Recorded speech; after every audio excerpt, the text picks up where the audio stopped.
Good morning friends, blog with সঞ্চিতাতে আপনাদের অনেক অনেক স্বাগত। তো আপনারা সবাই কেমন আছেন? আশা করছি খুব ভালো আছেন। আমিও আপনাদের আশীর্বাদে খুব ভালো আছি। তো আজকের দিনের শুরুটা শুরু হলোই চা দিয়ে।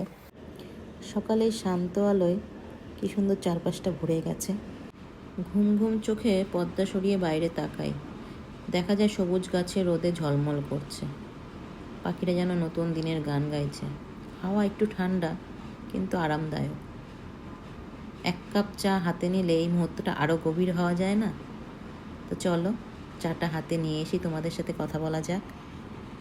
দেখো বাইরের পরিবেশটা, সব কিছু যেন থেমে গেছে কিছুক্ষণের জন্য। শুধু আমি আর এই প্রকৃতি। এইভাবেই শুরু হোক প্রতিটা দিন, নীরব, নির্মল আর নতুন সম্ভাবনায়। তো চলো আমিও চা খেয়ে নিই। ফ্রিজ খুলতেই মনে পড়লো ফ্রিজে দুদিনের মাছ ছিল। শনিবার পড়েছিল, তার জন্য রান্না করা হয়নি। আর একদিন নিরামিষ করেছিলাম, সেই জন্য রান্না হয়নি।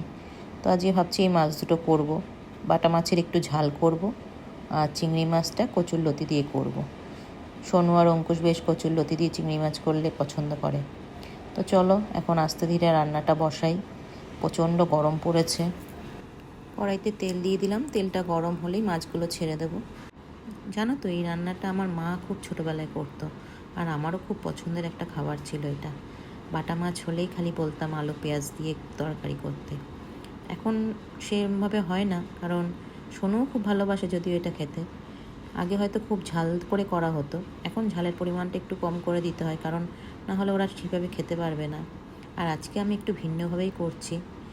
আজকে আর শুকনো লঙ্কা দেবো না, আজকে কাঁচা লঙ্কা আর টমেটো পেস্ট করেই করব। তো আলু পেঁয়াজ তো দিয়ে দিয়েছি, আলু পেঁয়াজটা ভাজা ভাজা হয়েও এসছে। এবার নাড়াচাড়া করে একটু টমেটো পেস্ট দেবো। টমেটো পেস্টটা দিলেই আশা করছি রান্নাটা হয়ে আসবে। তারপর একটু ঝোল দিয়ে মাছটা দিয়ে নামিয়ে ফেলবো। এই যে টমেটো পেস্টটা দিয়ে দিলাম, এবার একটু ভালো করে কষিয়ে নিয়ে দিয়ে যেই তেলটা ছেড়ে যাবে তখন একটু জল দিয়ে দেবো। জল দিয়ে মাখা মাখা করেই মাছটাকে নামাবো। দেখো আমার রান্না কিন্তু তোমাদের সাথে কথা বলতে বলতে প্রায় হয়ে এসেছে। আর এদিকে মাছটা ঢেলে ফেলি। কড়াইটা ধুয়ে এবার কড়াইটার মধ্যে আলাদা করে কচুরলতি করব, তার জন্য প্রিপারেশনটা নেওয়া যাক। তো এখানে কচুরলতি বসিয়ে দিয়েছি, আর হালকা হালকা ভাজা হয়ে এসছে। তো আজকে দুপুরবেলায় কে কী রান্না করলে কমেন্টে জানাতে ভুলবে না কিন্তু। তো দেখো আমার প্রায় কচুরলতি কমপ্লিট হয়ে গেছে। এবার নামিয়ে ফেলবো, নামিয়ে ফেলে অঙ্কুশকে একটু ভাত দিয়ে দেবো। তো বিকালবেলা একটা জায়গায় যাওয়ার কথা রয়েছে, দেখি যেতে পারি কি না। এখন তো আকাশের কোনো ঠিক নেই, যখন তখন বৃষ্টি নেমে পড়ছে। তো চলো আমরা রেডি হয়ে নিয়েছি দুপুরের খাওয়া সেরেই। তো এখন যাচ্ছি সোনুকে নিয়ে একটুখানি, ওর মেডিকেল টেস্টের জন্য একটা রিপোর্ট লাগবে কলেজে ভর্তি হওয়ার জন্য। সেখানেই যাচ্ছিলাম। দেখো আকাশটা ঘিরে কি মেঘ করে এসেছে। আর ডাক্তার তো গিয়ে পেলাম না, শুধু শুধু আমাদেরকে ঘুরে চলে আসতে হলো। আসার সময় বললো একটু ফুচকা খাবে, কিন্তু ফুচকার দোকান যেহেতু বন্ধ ছিল, তো বললাম তাহলে মোমো খেয়েই বাড়িতে ঢোক। আর অঙ্কুশ বাড়িতে পড়ছিল, অঙ্কুশকে নিয়ে বেরোয়নি। তো এটা আমার মোমো, আর এদিকেও সোনু মোমো খাচ্ছে। তো চলো, ওর তো মোমো খাওয়া হয়ে গেছে। ভেবেছি মোড়ের মাথায় ফুলের দোকান রয়েছে, সেখান থেকে একটুখানি ফুল নিয়ে তারপরে বাড়িতে ফিরবো।